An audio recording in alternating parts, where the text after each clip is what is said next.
Hello back bencher, welcome है आपका हमारे यूट्यूब चैनल बैक बेंचर पाठशाला में। जैसे कि आपको पता है, लास्ट वीडियो में हमने सीडीपी का सिलेबस डिस्कस किया था, जिसमें कि पहला टॉपिक था बाल विकास।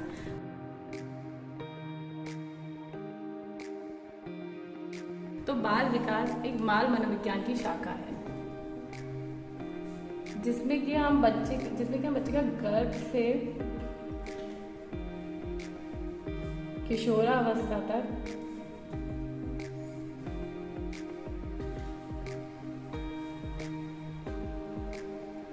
अध्ययन करते हैं।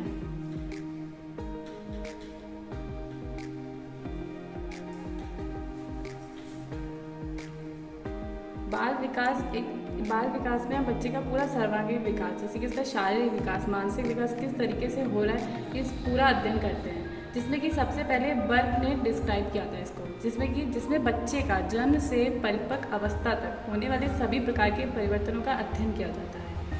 बाल विकास की हमें आवश्यकता क्यों होती है? जैसे कि कहीं पे भी ये चीज़ पढ़ाई नहीं जाती है बाल विकास, लेकिन हम बीटीसी और बीएड में इसको मेनली पढ़ते हैं, क्योंकि हमें आगे जाके बच्चों को इसी में डील करना है। तो इसमें पता चलता है कि हम बच्चों की उनकी रुचियाँ, वो किस तरीके से एक्टिव हैं या नहीं है क्लास में, किस तरीके से पढ़ रहे हैं, किस तरीके से अपनी क्रियाएँ कर रहे हैं क्लास में बैठ के। तो बाल विकास में हम बच्चों के व्यवहार का अध्ययन, कि बच्चे किस प्रकार से अपने सहपाठियों के साथ अपनी कक्षा में किस तरीके से व्यवहार कर रहे हैं, तो हम उसका अध्ययन करेंगे। और आगे जाके हमें बच्चों को अच्छे से, ताकि हम उनको अच्छे से अध्ययन करा सकें, इसके लिए बहुत ज़रूरी है। बाल मनोविज्ञान का एक ज्ञाता ही सफल शिक्षक बन सकता है, तो ये बाल विकास में कहा गया है। अब हमारा टॉपिक है डेवलपमेंट, मतलब विकास।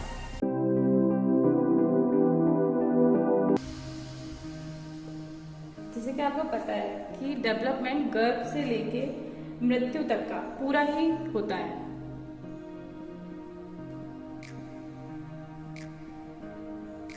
गर्भ से मृत्यु तक।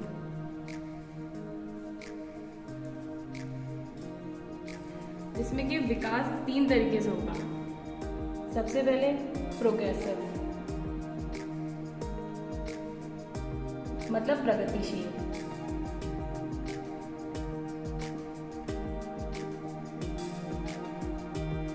दूसरा ऑर्डर वाइज,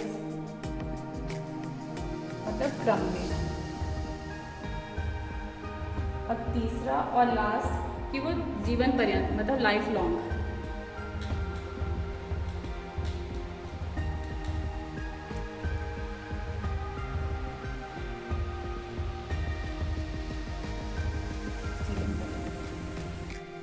जैसे कि अब विकास एक प्रगतिशील, मतलब एक बेहतरी की तरह होगा, एक अच्छे वे में, ऑर्डर में। जैसे एक पहले सबसे हम इन्फेंसी में होते हैं, फिर हमारी बाल्यावस्था आती है, फिर किशोरावस्था आती है, फिर प्रौढ़ावस्था आती है। तो एक क्रम में होता है विकास, उसके बाद वो जीवन पर्यंत चलता है। बाल विकास कभी भी रिवर्सिबल नहीं होता है। एक बार मतलब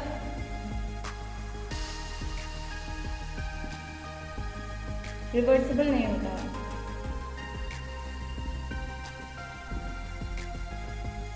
इसका मतलब है कि एक बार जब हमारे विकास एक क्रम में हो रहा है, तो ऐसा नहीं है कि हम बाल्यावस्था से हम इन्फेंसी में नहीं जा सकते, या किशोरावस्था से हम बाल्यावस्था में नहीं जा सकते, या हम बड़े हो गए हैं तो फिर हम छोटे नहीं हो सकते। तो इस तरीके से एक बाल विकास एक कभी भी रिवर्सिबल नहीं होता है। ये फिजिकली चेंज, हमारा जो फिजिकली मेंटली चेंज होता है, इन सभी का होता है। इसको मेज़र नहीं कर सकते, इसका मेजरमेंट नहीं होता।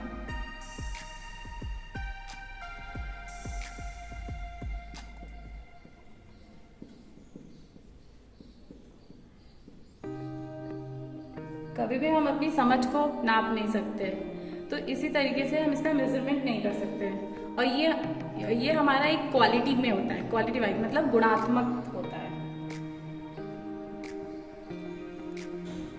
डेवलपमेंट का मेजरमेंट नहीं होता है, और डेवलपमेंट क्वालिटी में होता है, गुणात्मक रूप में होता है। अब इसके बाद हम पढ़ेंगे वृद्धि, जो कि एक डेवलपमेंट में ही होता है। जैसे कि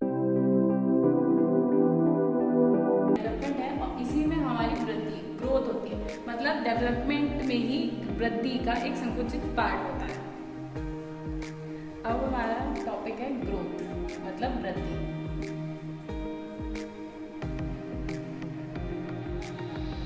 जैसे कि मैंने बताया कि वृद्धि विकास का ही एक संकुचित पार्ट है, मतलब वृद्धि जो है वो विकास में ही निहित होती है। अब वृद्धि में हमारा क्या होता है, फिजिकल चेंज।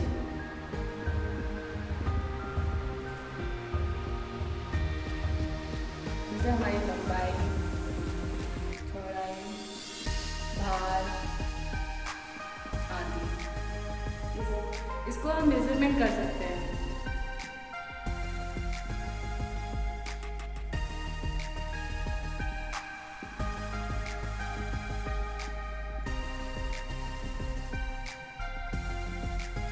वृद्धि जो होता है वो क्वांटिटेटिव पार्ट होता है, बट हमारा जो विकास था वो क्वालिटेटिव, मतलब ये मात्रात्मक पार्ट है।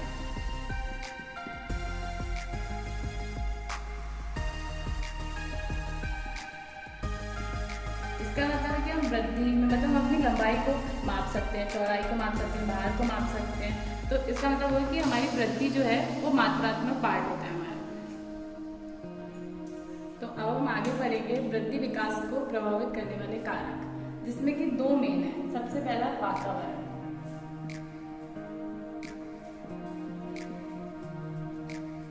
वातावरण से तात्पर्य होता है कि हमारा जो भी सोसाइटी, कल्चर, हमारी एजुकेशन, हमारा जेंडर, हम जब किसी स्कूल में जाते हैं तो वहाँ पे भी हमारा जो वातावरण होता है वो एक बच्चे का जब वो फर्स्ट क्लास या एनसी से होता है तो उसका पूरा वातावरण उस पर जैसा असर डालता है वो इससे लाइफ लॉन्ग चलता रहता है। तो हमारी एजुकेशन,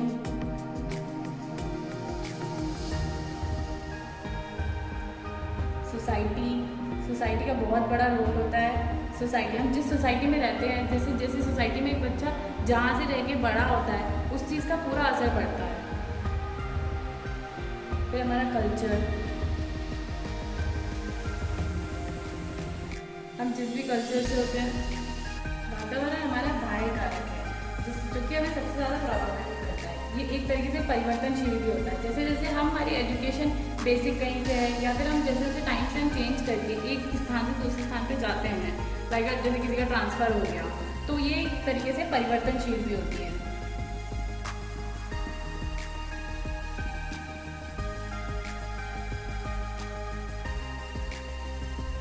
अब हमारा दूसरा प्रभावित करने वाला कारक है वंशानुक्रम।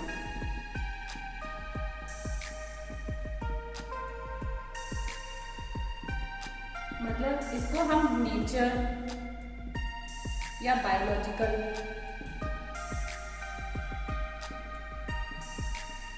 भी कहते हैं और इसको हम नर्चर बोलते हैं। इसमें हमारे जो जीन्स होते हैं, जैसे हमारे दिखने का, हमारी आंखों का कलर, हमारे बालों का कलर, हमारी लंबाई, हमारे जीन्स, उनसे प्रभावित होकर ये सब होता है। जैसे कि जब बच्चा अपनी माँ के गर्भ में होता है तब से ये चीज़ ये सब प्रभावित करती है और आगे आते आते ये सब हमें दिखता है। जैसे कि हमारे फैमिली मेम्बर्स में जैसे कि किसी को भी बीमारी है तो वो हमें जीन्स के थ्रू वंशानुक्रम में बच्चे में दिखती है। और अगर कहीं भी आपको बोला जाए कि ये दोनों चीज़ें 50% या 50% प्रभावित करती है, तो ये 50% नहीं होती हैं। कहीं भी ऐसा एग्जैक्ट नहीं दिया गया है कि ये 50% होती है। तो आज के लिए इतना ही। आगे हम मिलते हैं वृद्धि और विकास के सिद्धांत के साथ, और इसके पूरी PDF के थ्रू आपको नोट्स मिल जाएंगे डिस्क्रिप्शन में। Thank you for watching.